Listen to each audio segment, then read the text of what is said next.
Wesh les débrouillards. Aujourd'hui on est au studio Jadkiss pour l'interview de Diglo. C'est tout de suite, c'est maintenant.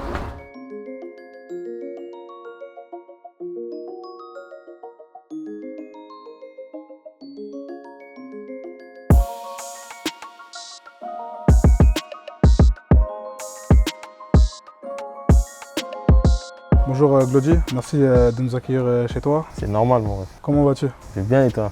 Très bien, merci. Tu peux nous dire où on est, où on se trouve? Ici on est au studio Jadkiss, ici c'est mon studio. Ouais. C'est là où mes beatmakers, mes artistes, où on a enregistré le projet À Jouer au Rêve. Et c'est vraiment la maison mère, c'est là où tout se passe, quoi. C'est aussi que la magie s'opère. Pour ceux qui ne te connaissent pas, est-ce que tu peux te présenter en deux mots? Ouais. Mais moi c'est Diglo, je suis un producteur de musique. J'ai produit pas mal d'artistes comme Sensei ou bien Yuka. Sensei, votre rappeur au bandeau. Les gars, moi comment j'ai rencontré Diglo? Une dinguerie, je taffais au McDo. Je devais financer mes clips, mes studios et tout avec James qui me produisait déjà. Il n'y avait pas assez de sous, ça veut dire que je me suis dit je vais accumuler deux tafs. C'était un taf où on devait surveiller un chantier à l'allemand. C'était Patrick qui a son association et tout qui nous a donné cette bonne opportunité-là. Et j'ai rencontré Diglo là-bas. C'est-à-dire je le rencontre et tout. Lui me connaissait, mais moi forcément je le connaissais pas plus que ça. De vue, je le connaissais, mais pas plus que ça, tu vois. Avec la musique, à ce qui paraît, il était déjà venu chez moi, c'est-à-dire qu'il avait déjà un peu, tu vois, ce visu sur moi. Et on se rencontre au taf et tout, on parle. Je lui fais écouter les sons, il me dit putain, t'es trop chaud, mec. C'est une dinguerie, mais pourquoi ça pète pas? Dis-moi qu'est-ce qui te manque en vrai. Et là, je lui explique que ouais, en vrai, il n'y a que la musique, hein, il n'y a que l'argent, je veux dire, il y a les idées, il y a les mélodies, il y a les textes et tout, il y a l'histoire à raconter, mais financièrement, c'est chaud. Il me dit, vas-y, ok, je vais gérer ça. Le jour même, le soir même, il vient, il me dépose un billet. Une semaine ou 2 semaines après, on va clipper Sans elle. Un petit budget en plus, hein, pas un budget de ouf, on va clipper Sans elle. Et voilà, c'est là que tout commence. Pour mon histoire en tout cas, et la sienne aussi. C'est-à-dire que moi, je l'ai fait rencontrer James. La musique, elle lui a intéressé. C'est-à-dire de lui-même, il est resté. Hein. Il est resté collé. On est parti souvent en studio ensemble, à des tournages de clips, etc. Et voilà, il est devenu ce qu'il est aujourd'hui parce que il a eu la vision, l'ambition et en vrai la détermination. Tu vois, il aurait pu seulement donner ce coup de main-là. Après, il fait sa vie, mais c'était plus fort que lui, c'était plus fort. C'était beaucoup plus que ça, tu vois. L'argent, c'est significatif, mais le cœur, c'est plus important. Aujourd'hui, il en est là, tout simplement. N'écoutez pas quand il dit c'est grâce à moi. C'est vraiment grâce à lui, déjà en premier. Tout le reste, c'est juste des opportunités, mais en tout cas, c'est grâce à lui qu'il en est là. Et tu as pas mal de projets à ton actif. Tu es un vrai entrepreneur, comme tu as dit. Tu es producteur. En quoi ça consiste les tâches d'un producteur? Les tâches d'un producteur, trop consiste à produire. Il faut vraiment qu'on développe la carrière du début jusqu'à la fin. C'est vraiment, pour moi, c'est ça. Nous, on récupère l'artiste dès qu'il a rien. Le but, c'est de créer son image, évoluer. C'est en studio, l'écriture, donner un coup de main partout. C'est vraiment un travail, acharné. C'est un travail à risque aussi, comme tu l'as dit, parce que tu le prends du début, donc il y a de l'investissement. Il y a de l'investissement qui est mis et on ne sait pas si on va gagner ou perdre. Je suis pas sûr du tout. Ça veut dire on investit et des fois tu peux investir 1 million et avoir pas retour sur investissement. Et aussi l'artiste il n'a même pas percé, tu vois. Ça veut dire il faut vraiment croire à son projet.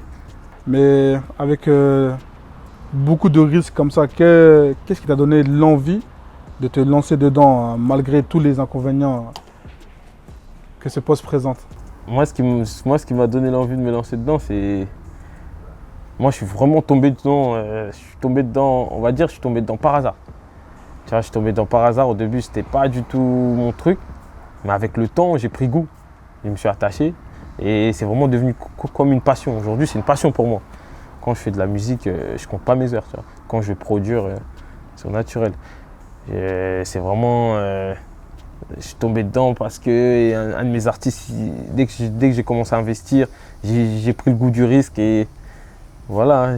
Quand tu dis que tu es tombé dedans, c'est-à-dire que tu n'as pas eu de parcours de formation en tant que producteur? Non, pas du tout. J'ai direct appris sur le tas, sur le terrain, direct. Direct. Et comment on fait pour apprendre sur le tas?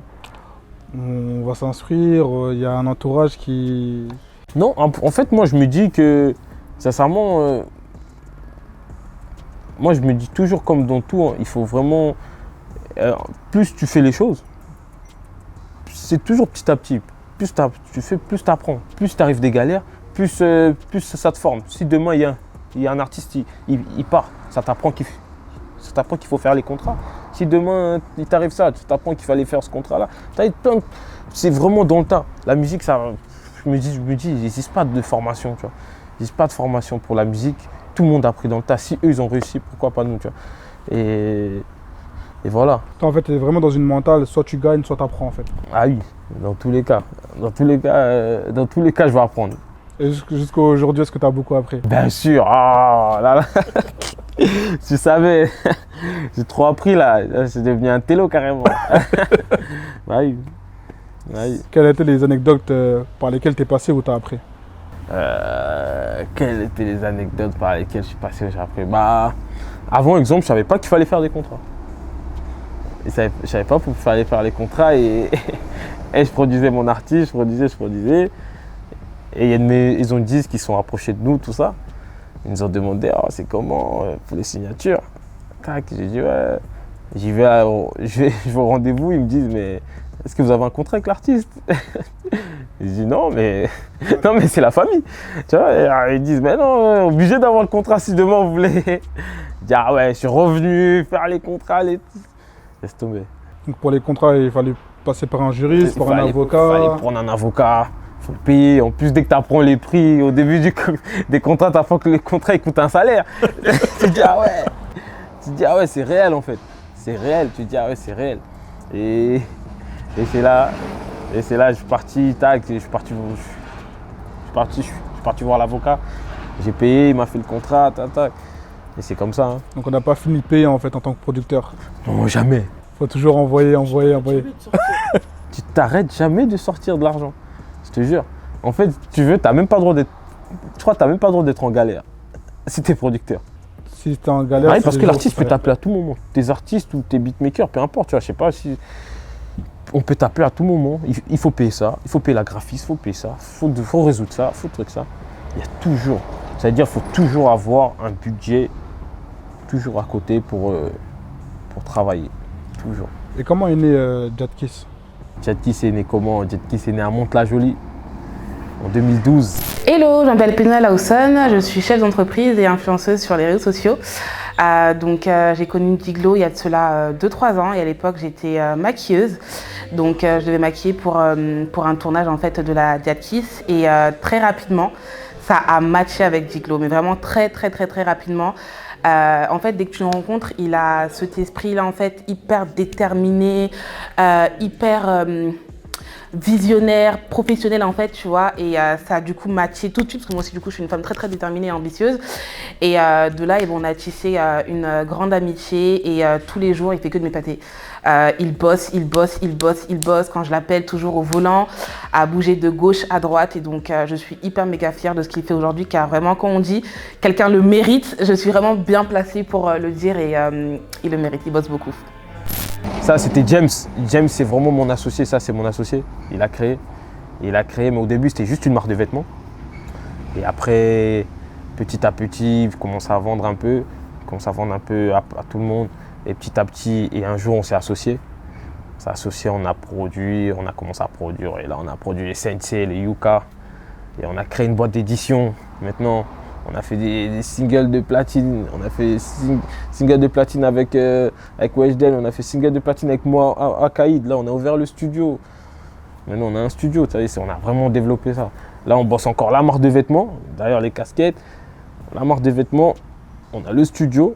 Et on a les artistes. Et on a aussi les beatmakers. C'est-à-dire, là, déjà, il y a 4 sociétés différentes. C'est-à-dire que de fil en aiguille, en fait, un projet a créé plusieurs projets par la suite. Je te jure, petit à petit, on s'est vraiment, on développe. Mais là, c'est pas fini, tu vois. C'est pas fini. Là, on s'est mis dans la restauration. Si tu rentres ici, il y a une crêperie. Je sais pas si tu as vu la crêperie. Si, j'ai vu. Et ça développe. Le but, c'est vraiment de créer un empire. Tu vois, de créer un empire et... C'est-à-dire, on ne sera pas étonné si on voit demain Jadkiss, c'est une boutique, par exemple. Bah oui. Le but, c'est d'être partout. Mais peut-être là, on va arrêter de mettre Jadkiss, ça commence à trop nous cramer. Donc on va peut-être arrêter, on va peut-être mettre des autres noms pour essayer de brouiller les pistes. Ouais. Parce qu'il y a beaucoup de projets qui arrivent et on va essayer de mettre des autres noms pour brouiller les pistes, mais ça sera toujours nous derrière. Et voilà. En parlant de projet, Agis ou rêve. Agis ou rêve, oh, j'ai même pas parlé de ça. J'aimerais savoir comment est né ce slogan. Agis ou rêve, c'est né comment? Je rêve, en vrai, c'est ma mentalité. C'est depuis que je suis petit, ça, c'est mon grand frère. Il me disait tout le temps, agis ou rêve. Et moi, j'étais grave fan de mon grand rêve, tu as vu. Mon grand frère, il me disait toujours, agis ou rêve, en mode, les trucs, c'est soit tu le fais, soit tu le fais pas, tu as vu. Il faut vite passer à l'action, en vrai, sinon tu le fais pas. Et nous, au quartier, et en vrai, en grandissant, j'ai remarqué que nous, au quartier, on a beaucoup de rêves, beaucoup d'ambitions, mais on passe jamais à l'action. On est toujours là, on a du mal à agir, tu as vu. On est toujours là, je vais faire ça plus tard, moi je vais faire ça, moi je vais faire ça. Mais frérot, c'est quand tu passes à l'action en fait. Tiens. Et Agis ou rêve, slogan, c'est vraiment pour encourager, hey, vas-y, ça y est, là on passe à l'action. Agis ou rêve, mon rêve. C'est bien de rêver, je te jure, c'est lourd de rêver. Il faut rêver, je conseille même de rêver. Mais il faut passer à l'action. C'est pour ça, Agis ou rêve. Les rêves ont plus de valeur quand on passe à l'action. Bah oui, il faut passer à l'action à un moment. Même quand tu lis un livre, moi quand je lis mes livres, les pères riches, pères pauvres, à la fin ils te mettent, c'est quand tu passes à l'action. Ils demandent est-ce que tu passes à l'action ou tu vois. Ils disent ouais c'est bien de lire mais il faut les... Mais du coup c'est quoi? C'est un espèce de défi que tu te lances chaque jour, ça veut dire? C'est un challenge? C'est... Ouais, c'est vraiment une mentalité, c'est... Donc il faut agir. Il faut agir, ça veut dire demain si j'ai un rêve, j'aimerais bien être là, je vais faire petit à petit, je vais essayer de faire... Tous les jours je vais essayer de faire petit à petit pour me rapprocher de mes objectifs, de mon rêve, tu vois. Je vais faire des petits trucs qui me rapprochent vers ça et vraiment pour agir, tu vois. Le but, c'est vraiment... D'ailleurs, c'est même le nom de la compile. C'est le nom de la compile. Tu as regroupé combien d'artistes sur ce projet? Là, sincèrement, je crois qu'il y a 30-40 artistes. 30-40 artistes. Mais là, sur le premier projet, là, je vais mettre que 21 artistes. Et le reste, on va mettre dans les autres projets qui arrivent. Mais j'en ai regroupé pas mal. Et... On a vu le clip de Kobalade qui est sorti. Le clip de Koba, Ninch. Qui a fait la promotion, je pense, du projet. Extrait du projet Agis ou rêve, ouais. Ça fait bien la promotion. Il tourne partout, il est tous les jours en radio. Et ça se passe bien, les streams ils montent bien. Et on est toujours en top 1. Et c'est super. Toi, à quoi tu pensais quand tu as créé ce projet? À quoi je pensais, je voulais réunir les gens de ma génération. Tous les artistes de ma génération, je voulais les réunir et je voulais qu'on fasse de la musique en fait, la bonne musique. Et c'est ça en fait que j'ai vraiment voulu, on se réunisse, on fasse de la bonne musique et Agis ou rêve en mode... Salut, c'est Loïc, je suis photographe au studio Jadkiss depuis un peu plus d'un an. J'ai rencontré Diglo sur un shooting photo qui s'est passé ici pour des clients. Puis de fil en aiguille, on a commencé à parler. J'ai pu faire des shootings pour des artistes à lui sur la compile Agis ou rêve. Et aujourd'hui, on a travaillé ensemble pareil sur la journée porte ouverte. Vive notre génération en mode, t'as vu, nous on est là parce qu'on a décidé d'agir. Et c'est ça. Comme tu as dit, tu as 24 ans, donc mettre les artistes de ta génération à toi. On voit que c'est une génération dans la musique qui se démarque beaucoup en tant que rappeur, mais aussi en tant que producteur, comme DA, il y a plein de métiers de la musique qui n'étaient pas mis en avant auparavant, qui le sont maintenant. Styliste. Toi, qu'est-ce que tu peux dire sur ta génération par rapport à celle d'avant? C'est quoi le plus que vous avez? Ce que je kiffe, ce que moi j'aime, c'est qu'il y a de la créativité. Il y a de la créativité et aujourd'hui, on dirait qu'il y a de la place pour tout le monde. Tu as vu, on dirait avant, il y avait moins de... C'était restreint avant. Quand je me rappelle, quand tu étais petit, tu ne pouvais pas arriver à faire du péra en mode bizarre, tu vois. Tu ne pouvais pas faire des trucs, tu vois. Tout le monde, on croyait tous, pour faire de la musique, il fallait être comme ça, comme ça. Là, il n'y a pas de... Là, c'est ouvert en fait. Là, c'est ouvert et tous les jours, on apprend en fait. Ça veut dire, aujourd'hui, tu n'as même plus besoin d'être fort en écriture pour faire de la musique, tu vois. Et il y en a, ils arrivent à arriver juste avec la promo. Le fait qu'il gère super bien sa promo et il a une super belle image, tu vois. Bonne image et ça passe, tu vois. Et je trouve qu'il y a de la créativité et c'est ça que j'aime beaucoup. Et tous les jours, tout le monde essaie de ramener un petit truc à lui et ça, c'est grave important. Donc là, les plus de 30 ans ne sont pas les bienvenus, ça veut dire... Non, si, bien sûr, non, bien sûr, mais en fait, j'ai vraiment fait avec mes contacts. D'accord. Mes contacts, et vraiment, c'était que mon entourage. C'est-à-dire les gens que je connais, c'est les gens de mon âge, les gens avec qui j'ai fréquenté avant la musique. On était dehors ensemble dans des autres trucs. J'ai appelé, voilà, tac. Exemple, Negrito, ça, il vient de chez moi. On habite à 5 minutes.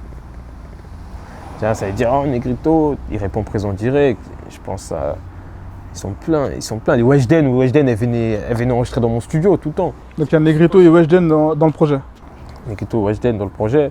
Kobalade, comme on a Kobalade, vu le premier son. extrait. Il y a d'autres noms que tu peux nous dire ou c'est... Non, je sais pas, quand je peux dire, on sait pas quand il va sortir l'interview.